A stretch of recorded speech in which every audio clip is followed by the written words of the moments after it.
This is Marawi City, in the south of the Philippines. The gunshots are consecutive and endless. That's the main battle area where government troops are facing off with Islamic State supporters. From this rooftop, we can see the side of the city that's right in the heart of the battle. Look a little past the buildings. That's Lanao Lake. It's the entry and escape route the military is closely watching to make sure nobody gets in or out of the battle area. It's day 120 of the conflict.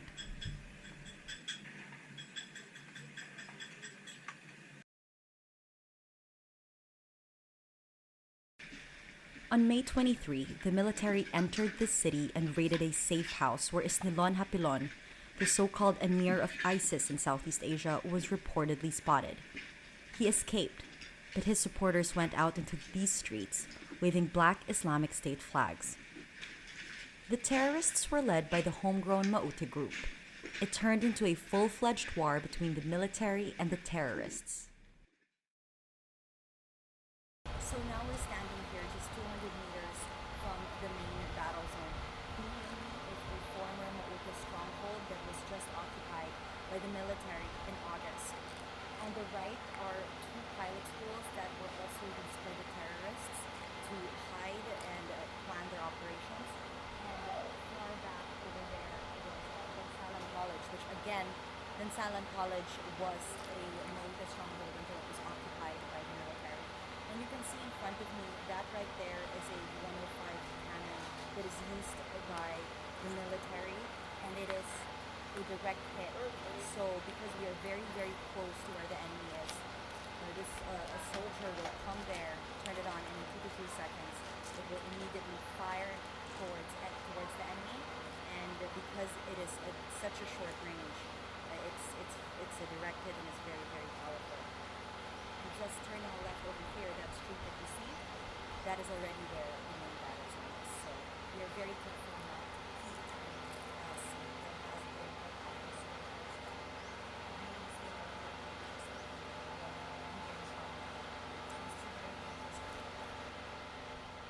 I'm Natasha Gutierrez, Southeast Asia correspondent for Rappler. That's Jeff Digma, Rappler's videographer. This is what the buildings in the war zone look like from the inside. They're riddled with bullet holes and damaged by an assortment of bombs and grenades. Look closely. Those large holes in the walls, like doorways, were created by the terrorists. These allowed them to avoid airstrikes or to move from one building to another without being detected by soldiers from the outside. This has been the biggest challenge for the military. Experts say the terrorists planned the attack on Marawi for months. Foreign fighters have been coming in as early as January 2017. ISIS, which is well trained to fight in cities, funded and advised the Maute group on urban warfare. Their goal was to establish a caliphate here.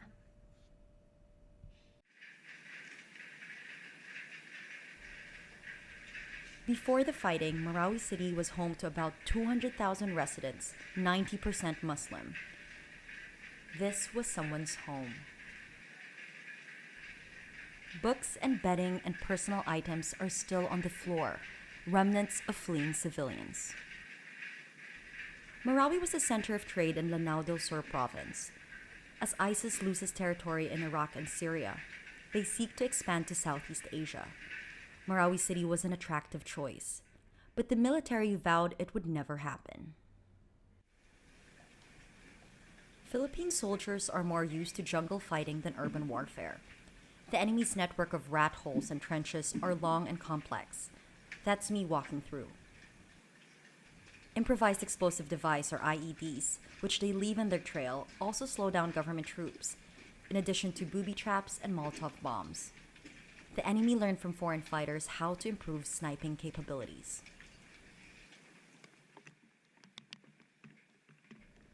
Even military tanks can only do so much, because the terrorists are armed with .50 caliber machine guns and rocket-propelled grenades that can pierce through metal. It left the military no choice but to use airstrikes to target the enemy. What's left? Only heartbreaking shells of buildings, houses reduced to rubble, like this one.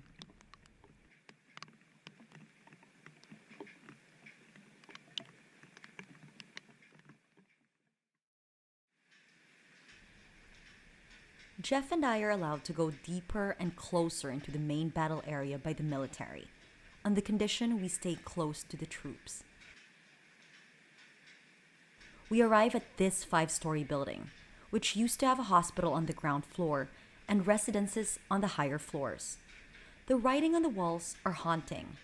This was a stronghold of the terrorists because the structure is strong and high, and right in the center of the city. It took the military over 2 months to take over this area. A huge achievement. Retaking this area meant the troops pushed back the enemies into a smaller space towards the lake. The end of the war is nearing.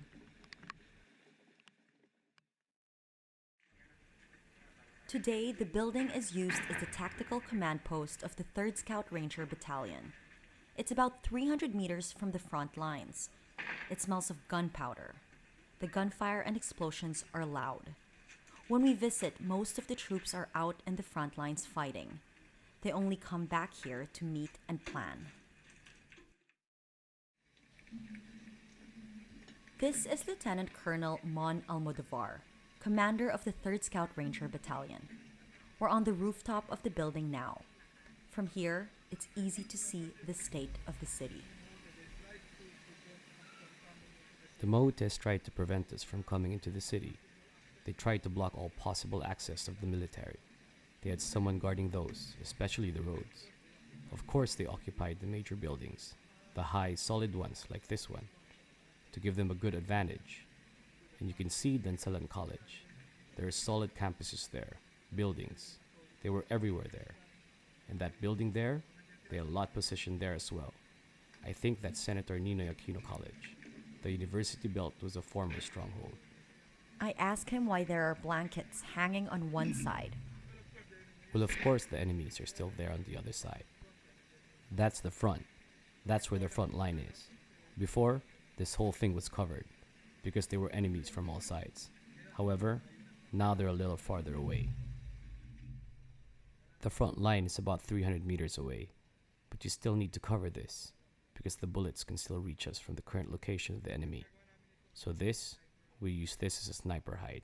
From time to time, we have snipers who position here to guard at night, especially when the nearby areas were not yet cleared. Now that our troops have gotten closer though, our sniper has repositioned over there. But sometimes they still use this, especially when targets are far away. So that's why this is all covered. A military sniper takes his position behind sandbags. He peeks through, aims towards the enemy, and then we stay low and hide for cover. With careful precision, he shoots another. On our way down, we're told to duck and run in case the enemy counterattacks.